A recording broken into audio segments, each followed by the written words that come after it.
Sylvester Stallone and Richard Gere almost brawled over Princess Diana at Elton John's party. There was a clash of the titans over the people's princess. Princess Diana not only captivated the public, but she apparently made Hollywood heavyweights weak in the knees. In his new book, Diana World, An Obsession, author Edward White explores how the late Princess of Wales not only rocked the monarchy, but also impacted pop culture decades after her death in 1997 at age 36.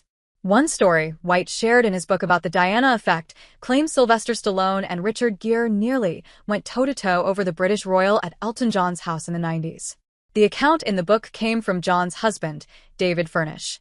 Fox News Digital reached out to Stallone, 78, and Gere, 75, for comment.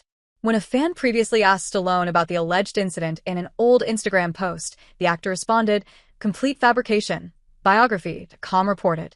It's a story that also comes from Elton's autobiography," White told Fox News Digital.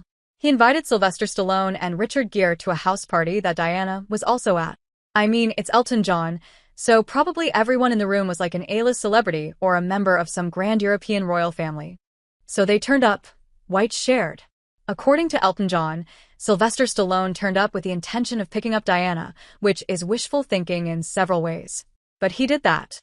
Sylvester Stallone walked in and saw Diana in deep conversation with Richard Gere, White claimed. He felt that Stallone got angrier and angrier as the evening wore on because Richard Gere was just dominating. That's how he felt, that he was dominating the conversation with Diana. At some point, from what Elton John says, Sylvester Stallone's emotions got the better of him, White continued. He then squared up to Richard Gere, and they had to be separated. It was these two alpha males squabbling over a woman who neither probably had a chance with, to be honest. John originally shared his account in his 2019 book, Me. According to the singer, Gere and Diana were deep in conversation in front of the fireplace at his pad, which caused the mood of the party to change. "As the rest of us chatted, I couldn't help but notice a strange atmosphere in the room," John recalled, as quoted by Biography.com. Judging by the kind of looks he kept shooting them, Diana and Richard Gere's newly blossoming friendship was not going down well with Sylvester Stallone at all. "I think he may have turned up to the party with the express intention of picking Diana up, only to find his plans for the evening ruined." According to John, the guests headed over to the dining room to eat. However, Gere and Stallone were noticeably missing. John said he then sent Furnish to find the men. He came back with both of them, but he was wearing a fairly ashen expression, John wrote, noting that Furnish said there was a situation.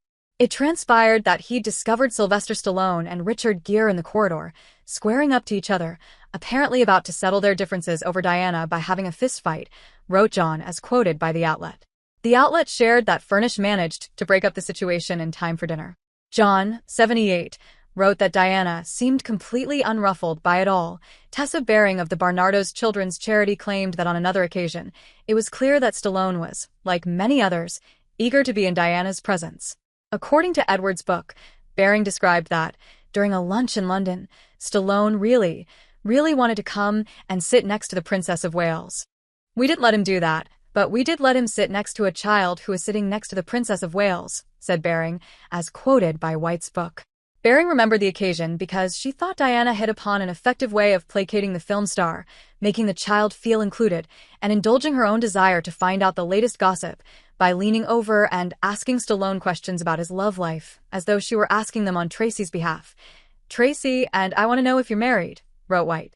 Stallone and Gere weren't the only stars who were reportedly eager to spend a night with the princess.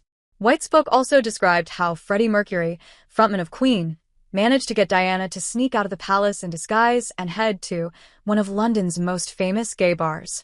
There are these stories of royals slipping out among the commoners in disguise, and they have this magical experience because they're living just like one of us, White told Fox News Digital. By dressing up in male drag and going out, she felt embraced by a marginalized community. She felt an affinity with them because, rightly or wrongly, she felt like an outsider, and they were very accepting of her. "I also think she took huge pleasure in taking risks," White Connie.